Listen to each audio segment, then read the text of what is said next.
Well, hey everybody, it's your good buddy 650E here, and I'm at Sills Motor Sales. And today, I'm going to do something really new and exciting on my YouTube channel. I'm going to test out BMW's new R18 Transcontinental, and we're going to take a look at the R18 bagger that's right next to it. If you're new to the channel, hit the subscribe button. If you're already a subscriber, tap that bell, and you'll get notified when I upload new content. Two new BMW motorcycles to enter the cruiser segment. There is the beautiful bagger. Next to it is the Transcontinental. The difference between these two machines, they're a little bit subtle, but the Transcontinental has this big storage bag right here on the back that you put a lot of cool stuff in. It's got speakers in it and all that. Really, really cool. And the bagger doesn't have that. Bagger has more blacked out presence and a lower windscreen up front. But aside from that, they're both powered by BMW's awesome 1800cc engine, boxer engine.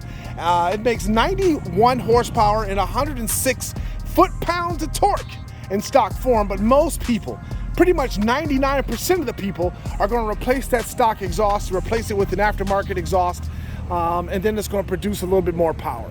But the bikes are so beautiful. Full LED lights on both machines, turn signals, headlights, everything's full LED. It's just a gorgeous, gorgeous bike. We'll talk more about that in just a second, but I'm gonna jump on the Transcontinental and give it a ride and see what it's all about. Before I mount the beautiful R18 Transcontinental and give it a dance, let's talk about some of the cool features this machine has. Beautiful large TFT gauge cluster on the bottom, analog gauges up top. This thing has adaptive cruise control. It's got wireless charging that puts out air in this compartment to cool down your phone when it's in there. Really, really cool stuff. Keyless start. So you press this button and the machine comes to life. Look at that. Really, really cool. And this screen is configurable in many, many ways. The menu button is very similar to that on other BMW motorcycles. And you can scroll through this and do all sorts of cool stuff. Turn-by-turn navigation. All sorts of coolness can be found through this typical menu setting. Really nice. To start the thing up, you got to pull in the clutch, hit the start button, and it roars to life. The motorcycle has various riding modes: rain, rock, and roll. And you toggle between them by hitting this button right here. And you'll see on the screen there, rock, rain, roll. Rock is the most aggressive and fun setting, so that's what I'm going to ride this machine on. And I've got map mode enabled on the bottom here, which looks really great. This machine has a reverse gear. You flick this button here on the bottom and you hit the start button, and it electronically assists you in going backwards, and it makes a cool whining noise. And you can see it's in reverse. When you're all done, you want to put it back in regular mode. The bike is in neutral and you are ready to go. So now we get to test the comfort and the rideability of this big giant motorcycle.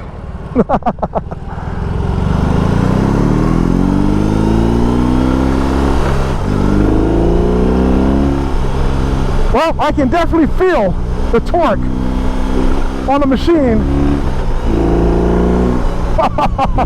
And even with the stock exhaust, I like the rumble that this machine makes.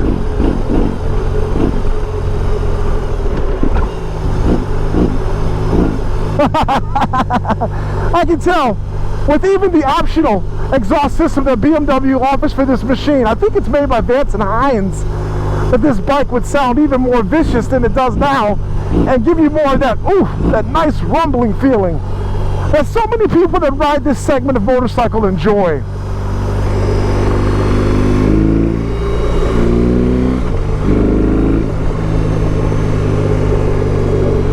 But for a bike this big, even taking that corner, it handles it well. You can definitely feel some of the German engineering on this motorcycle. I mean, the fit, finish, and everything is absolutely immaculate. I love that rumble.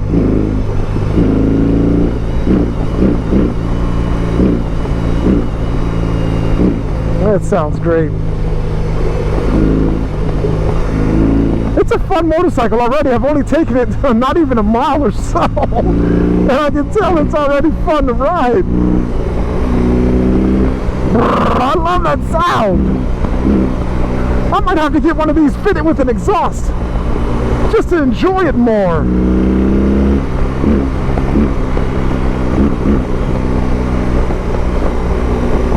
Oh, let's take a look at the power gauge.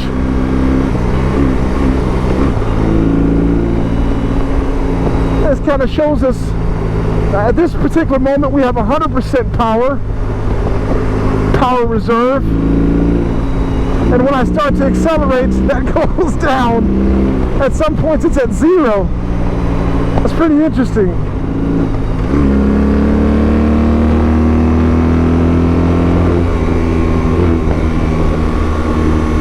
Let's see how it likes a little cornering activity. It doesn't mind it too much. Definitely capable.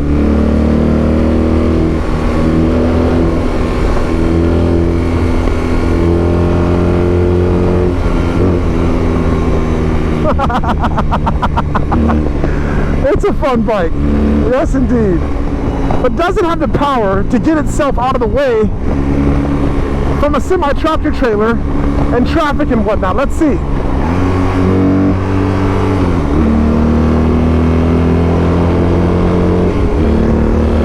I guess so.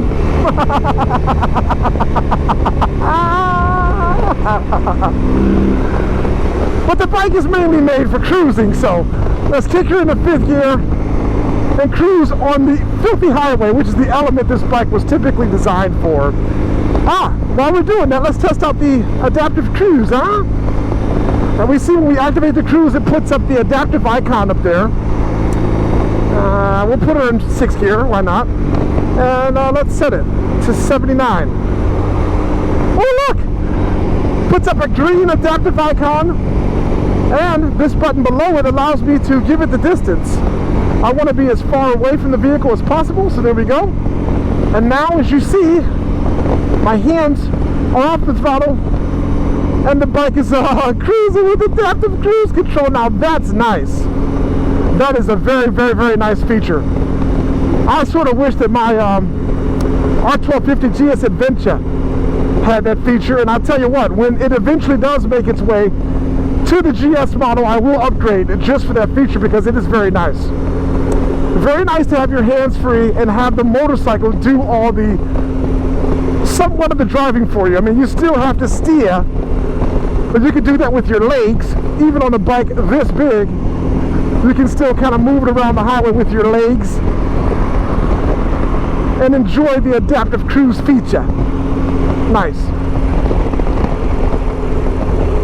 And it's a windy day here in filthy Cleveland, and I'm not getting blown around because the bike is so heavy that it keeps its position on the roadway for the most part. But that adaptive cruise is very nice. Even though I set the cruise to 79 miles an hour, it has taken us down to 69 at this point because we're a certain distance behind this Subaru vehicle in front of us. I wonder if I adjust the range, how that affects it. Oh yeah, now it's putting me further away. I want to be as close as possible. There we go. Very nice. So the air shows this weekend, the Thunderbirds are performing, and I was looking for some activity from them, but nothing's happening just yet. But let's walk around and take a look at this beautiful bike once again. R18 Transcontinental. Awesome bike to ride. Look at the detail this motorcycle has. BMW is all over this bike in the beautiful LED lighting cluster. There's a gorgeous rondelle over there. All of these lights, as I mentioned earlier, are light emitting diode LED, which is great. Of course, this motorcycle has ABS, and they're calling this the first edition because there's going to be more for sure. I think this thing's going to sell really nicely for BMW. Old school boxer engine, pistons hanging out. Zach the Master Mechanic was telling me about that yesterday, but that adds to the character of this machine. The vibrations, the shake and the rumble that you get from this beautiful, beautiful motorcycle. Something else that's cool about this motorcycle is that it has hill hold to keep this heavy bike from rolling downhill on a decline. I'm using it right now and it's just great. Not a lot of bikes in this segment have that. To activate it, just long press on the brake and look at that. I'm not rolling downhill.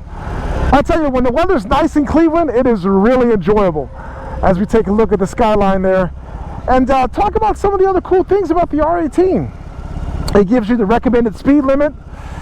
It shows you all sorts of cool stuff. We talked about the power reserve instrument earlier. We've got a brilliant fuel gauge right up there telling us that we're half a tank. And of course the beautiful navigation system that you can activate once you download the BMW Connected app and have it activated on your phone. And of course connect your phone to the motorcycle. So the bike also has ports for your heated gear all over the place. There's one there, there's one down here, and there's another one in the back. Has heated seats for both the rider and the passenger. Heated grips, of course. My time with the awesome R18 Transcontinental is almost over. I just had lunch. But look at this beautiful bike. It gets a lot of attention everywhere that I go. And we talked earlier about the Marshall sound system with all of the fabulous speakers all over the machine. But listen to how it sounds.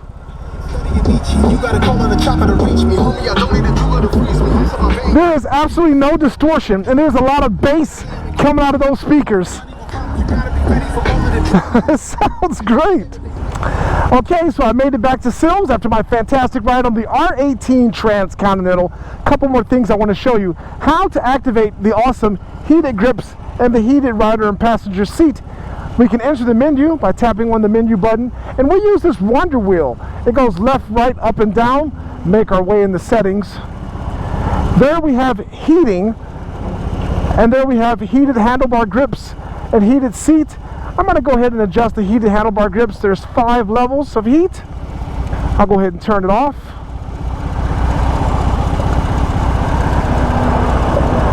And for the heated seat, we also have 5 levels. There you go.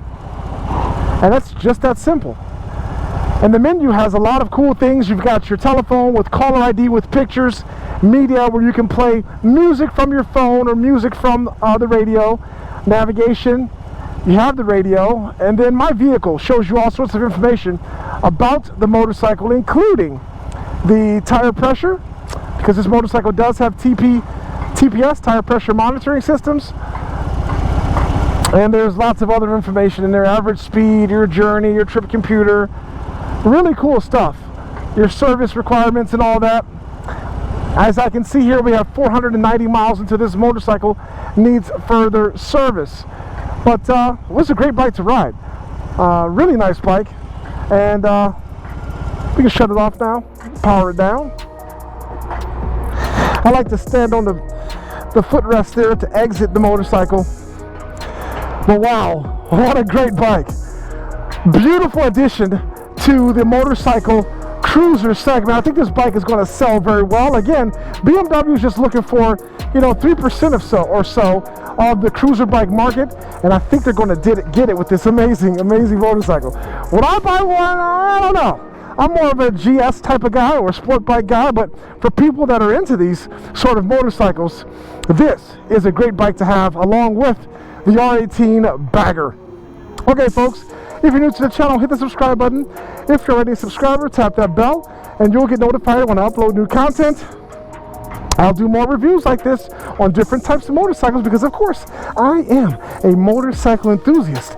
I like all sorts of motorcycles, including the cruiser bike segment. This is a fine example of that. So stroll on over here to Sills Motor Sales in Cleveland, Ohio. Take this thing for a demo ride. If you're on the fence, I think you're going to love it just like I did. Yeah, you're definitely going to love looking at it. It is a striking, appealing, very awesome looking motorcycle. Okay, folks, thanks for viewing. We'll catch you next time on the 650 Eve YouTube channel.